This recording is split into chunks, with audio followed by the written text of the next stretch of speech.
반갑습니다. 인생교육 조력자 비비런덕입니다. 오늘 이 시간에는 신용보증기금의 약식논술 첫 번째 항목 해설 보내드립니다. 제 영상이 처음이시라면 구독, 좋아요, 알림 설정 후에 영상 하단 설명란 더보기란 클릭해보시면 자소서, 면접 비포노트 신청해 주실 수 있는 URL이 있으니까요. 댓글로 메일 주소 남겨주시면 보내드리겠습니다. 또한 이후부터 설명드리는 모든 자료는 합격약국 웹사이트 www.pespam.co.kr 취뽀 꿀팁 게시판에 다운로드 받으실 수 있도록 관련 자료와 함께 올려두도록 하겠습니다. 기타 자소서 진단이나 첨삭을 원하시는 분들 역시 합격약국 웹사이트에 신청하시면 제가 직접 피드백 해드리고 있다는 점 참고 부탁드립니다. 자, 일단 죄송스럽게도 제가 시간 배분을 좀 잘못해서 이렇게나 오래 걸릴 줄 몰랐거든요. 제가 정확히 12시간 동안 자료를 좀 봤습니다. 관련 공부도 해야 했고요. 그렇기 때문에 아쉽지만 약식논술 첫 번째 항목만 해설하는 걸로 대체하겠습니다. 나머지 문항에 대한 궁금증은 제출일 전에 라이브를 할 테니까 그때 함께 고민하는 것으로 하고, 라이브 진행 소식은 오픈 채팅방을 통해서 참여해 주시면 실시간으로 아실 수도 있고, 역시나 오픈 채팅방 URL 주소 역시 더보기란 설명란 보시면 URL 주소가 있기 때문에 쉽게 들어오실 수 있습니다. 자, 그러면 문항 볼게요. 문항. 신용보증기금은 코로나19로 인하여 위축된 경제에 활력을 제고하고 피해 중소기업 지원을 위해 신속 대응 프로그램을 통한 정책금융 공급을 추진하고 있다. 이에 따라 보증 총량을 당초 54조 원에서 79조 원으로 25조 원 확대 운용하여 국가의 정책적 요구에 부응하고 있다. 보증 잘 서고 있고 대출 많이 해주고 있다. 자금 잘 흐르게 하고 있고 추가 재원 확보해 뒀다. 이 말이죠. 특히 유동화 보증 PCBO의 경우 당초 5조 원 규모에서 추가로 신규 조달될 계획이 확정된 코로나19 PCBO 보증 등 약 8.2조 원을 포함한다면 향후 13조 원 이상의 일시적 공급이 발생할 것으로 예상된다. 따라서 유동화 보증 공급 이후 기초자산 부실 위험 등에 대한 철저한 대비책 마련이 필요한 상황이다. 지원자가 생각하는 신용보증기금의 유동화 보증의 리스크 관리 방안을 단기적, 장기적 방안으로 구분하여 구체적으로 제시하여 주시기 바랍니다. 라고 1500자 후덜덜하죠? 제가 이 문항을 보고 딱 느꼈던 점은 신용보증기금 형님들이 자기도 잘 모르는 걸 왜 취준생한테 묻고 있나 라는 생각이 조금 들었습니다. 여러분들도 아마 같은 생각이지 않을까.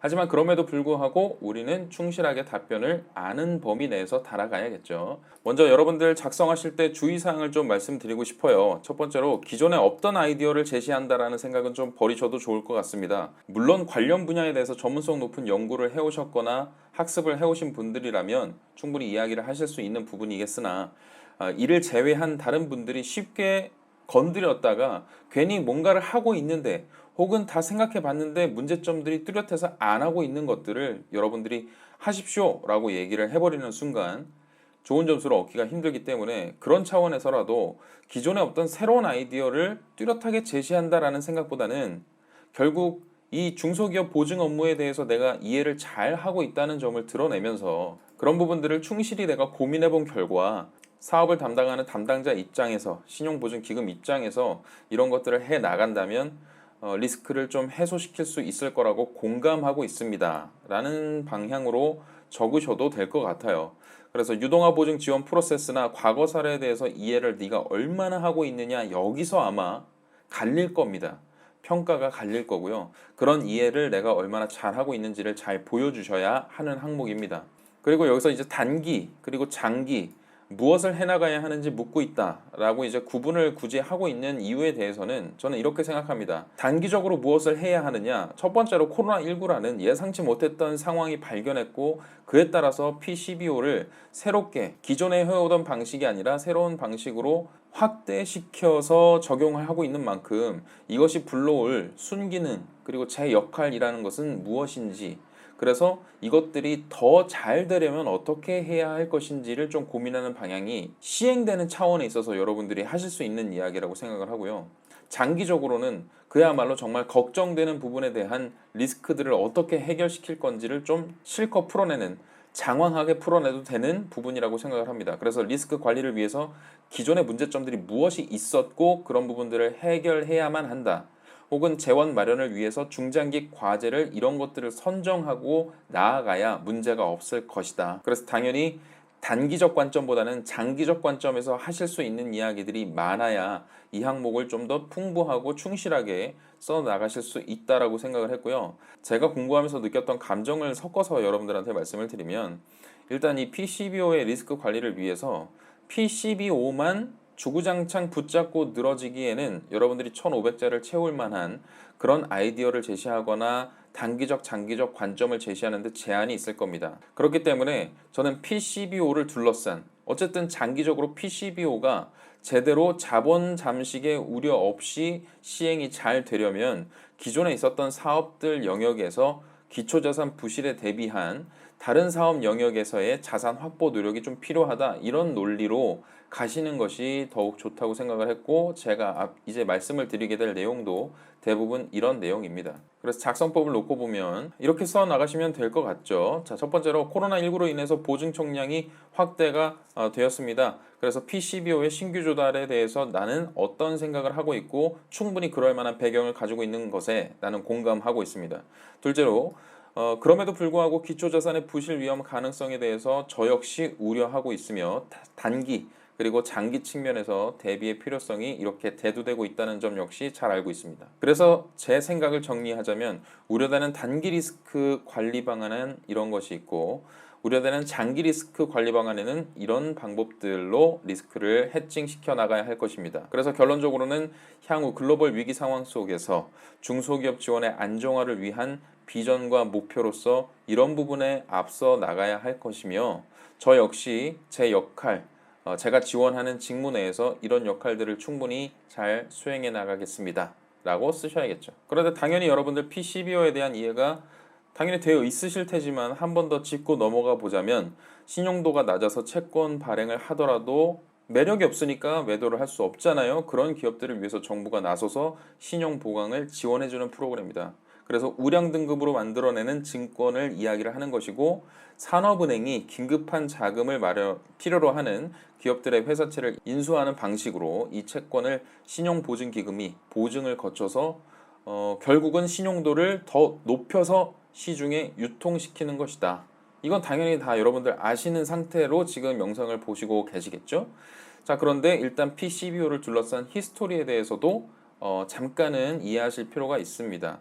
이거 어떻게 시작된 거냐? 자, 일단 신보는 주된 지원 대상인 중소기업이 회사채를 발행하더라도 금융시장에서 중소기업의 회사채를 선호하지 않기 때문에 주로 은행 등 금융기관으로부터 자금을 차입하게 되고 이로 인해서 신보도 중소기업에 주로 은행 차입금에 대한 보증을 제공해 왔던 것이 PCBO가 아니라 신보의 역할이었어요.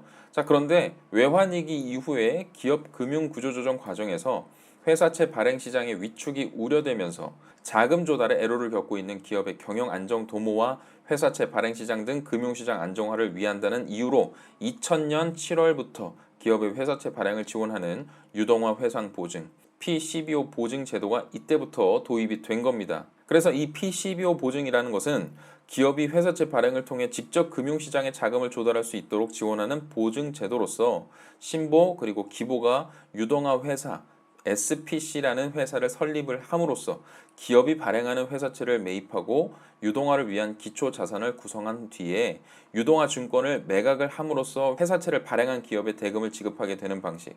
그래서 회사채 발행 기업은 PCBO의 보증을 통해서 장기 고액의 안정적인, 즉 고정금리 형태로 자금 조달을 가능케 한 것을 일컫습니다. 그런 히스토리를 가지고 있고 제도 도입 초기에는 PCBO 보증을 경제 상황에 따라서 금융위의 운영 지침에 근거해서 한시적으로만 운영했지만 2009년 5월 신보법 기보법에 따라 PCBO 보증이 보증 방법의 하나로 법제화되었고 그때 이후로 PCBO 보증이란 중소 중견기업 지원을 위한 상시 보증 제도로 정착해 왔습니다. 물론 지금처럼 중소기업 전반을 지원하는 건 코로나19로 빚어진 사태고요. 그전에는 제한적인 업종 내에서만 이렇게 상시 보증 제도로 정착이 되어 왔었죠. 그 점이 코로나19 이전과 이후를 가르는 히스토리의 결정적 배경이 됐다. 이렇게 이해하시면 좋습니다. 자, 그래서 진짜 이제 본론이죠. 단기적 관점의 리스크 뭐가 있을까? 코로나19로 인한 PCBO 보증은 당연히 예측 불가능한 이런 상황이었던 점을 고려했을 때 코로나 사태의 장기화가 지속된다면 지속 가능성 자체가 우려되는 상황이 빚어질 수 있겠죠. 그렇기 때문에 코로나 사태 장기화 등 예상되는 변수에 대한 시나리오를 다각화할 필요가 있습니다. 앞으로 코로나가 얼마나 더 갈 것이며 이 경제 위기 상황이 중소기업의 위기가 얼마나 계속될 것인지 얼마나 심각할 것인지를 예측해야 된다는 것이죠. 그래서 이 수요 예측에 대한 정확도를 높이고 코로나 확산 실태와 연계해서 실시간으로 예측을 변동적으로 해낼 수 있는 예측 시스템을 갖추거나 기준을 마련하는 것이 시급하다. 그리고 지원 기업의 범주나 재무상태 평가 기준을 뚜렷하게 마련해야 하고 정부 출연 기금의 타당성을 재검토할 필요성이 생기는 것이죠. 단기적으로는. 자, 그럼 장기적으로는 자본 손실이 누가 보더라도 우려가 되는 상황이죠. 왜냐하면 원칙적으로 신용도가 낮게 평가되었던 일부 기업의 보증을 서왔던 것은 맞지만 코로나19로 경제 위기를 겪고 있는 조금 더 확장된 범주 내에 중소기업들을 포함시키다 보니 이 재원들도 금방 동이 날 수도 있고 나중에 걷어들이는 데 있어서에도 불안감이 생길 수가 있다. 그렇기 때문에 자본 손실의 우려가 있다라고 볼 수 있는 거고, 그렇기 때문에 재원 확보를 위한 보완이 반드시 필요한 겁니다. 그래서 향후 중소기업의 미수금 증가에 따른 리스크 예방을 위해서라도 뭐 해야 되느냐? 계속해서 기업들에 대한 평가와 모니터링을 강화해야 한다. 그리고 유동화 증권과 기초 자산의 평균 발행 금리를 차등을 두어서 잉여로 발생하는 현금 흐름을 만들어서 추가적인 리스크, 추가적인 재원 확보 방편으로 완충 장치를 마련하는 것이 좋겠다. 간략히 보면 이렇게 볼 수가 있는데, 당연히 여러분들 수준에서 이 약식 논술의 1500자를 여러분들의 관점으로 디테일하게 풀어나가실 때는 이 정도 수준으로 쓰시면 절대 안 되겠죠. 이를 둘러싼 배경부터 조금 더 전문적인 분야, 디테일한 내용들을 풀어주셔야만 하는 겁니다. 그래서 밑에 이제 제가 말씀을 드릴 내용이 제가 나름대로 공부하고 정리했던 내용이기도 하고 제 주장이 아니라 있는 내용 중에서 추려본 거예요. 그래서 제 영상 끝까지 보시면 어떤 자료인지 어디서 다운받으시면 되는지 말씀드리도록 하겠습니다. 자, 그래서 어떤 방법을 생각해낼 것인가? 자, 앞서도 제가 그 꿀팁으로 좀 말씀드린 부분이 있는데, 이 단순히 PCBO에 대한 부분만 들고 파다 보면 별로 나올 게 없어요. 이번 코로나19 사태로 인해서 하지 않았던 것을 시행하는 거고요. 물론 PCBO가 있었던 것은 사실이지만 분명히 전개해 나가는 방식은 다르단 말이죠. 그렇다면 이것에 대한 리스크를 지금 예측이 안 되고 자본 손실의 우려가 있기 때문에 기존 사업 영역 내에서 줄일 수 있는 부분들을 줄여나가는 노력이 반드시 필요하다는 논리가 와줄 수 있다는 겁니다.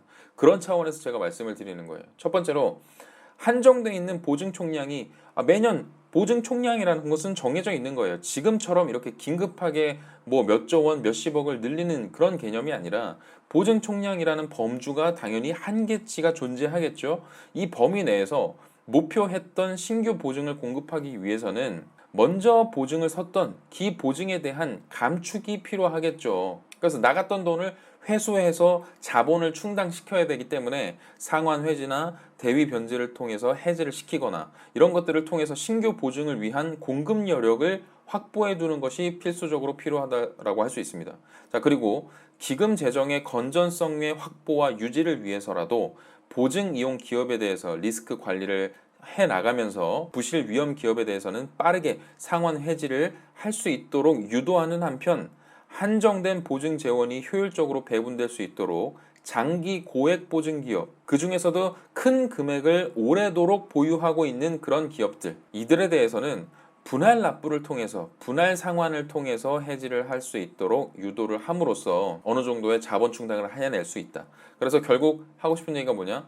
정부 출연금 등 추가적인 재원 확보 방안이 마련되지 않는 한 기보증에 대한 보증 감축을 통해서라도 효과적으로 보증 제도를 개선해서 리스크를 줄여나갈 수도 있다. 좀 더 세부적으로는 신규 보증 취급 및 기보증 만기 연장 시의 정책적인 필요성이나 영업기간이나 보증 이용기간 등을 종합적으로 고려를 해서 분할 해지 방식을 도입하여 보증을 공급하는 등 보증 공급과 상환 기준을 뚜렷하게 마련하고 정책 보증의 공급과 상환 체계가 효과적으로 운영될 수 있도록 하는 방안을 마련해내야 되는 겁니다. 또 한편으로는 장기 보증 기업에 대한 상환 해지 등이 효과적으로 이루어질 수 있도록 장기 기업의 분류 기준이나 분할 해지 약정 체결이나 가산 보증료 등의 제도를 보완하고 기준점들을 수정하고 혹은 마련하고, 그래서 적용 기준이나 심사 기준을 명확히 마련해 두는 것이 우선할 수 있다라고 논리를 펼칠 수도 있겠죠. 자, 두 번째로 5개년 단위로 중장기 경영 목표라는 것들을 공기업이 세워야 해요. 그런데 이 중기 경영 목표가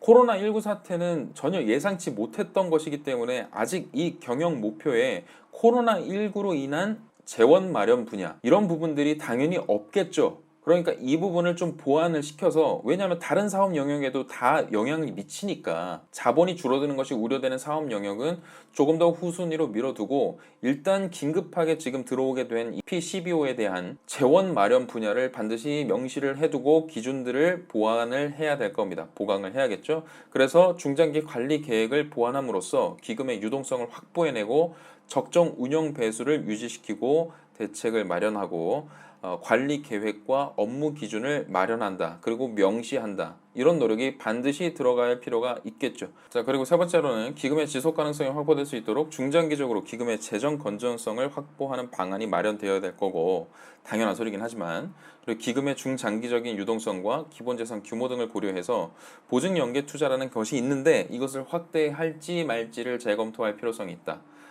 그래서 일단 모르더라도 제가 하는 소리가 지금 무슨 소리를 짓거리나 싶어도 조금만 기다려보세요. 자, 네 번째로는 선순위 유동화 증권에 직접 보증을 공급하는 등으로 신용 공여 약정료 등 불필요하게 빠져나갈지도 모르고 있는 그런 현금들을 막는 노력이 필요하다. 그래서 유동화 회사 보증의 운영 비용 자체를 절감하는 방식을 도입할지 말지를 한번 생각해 볼 필요가 있다.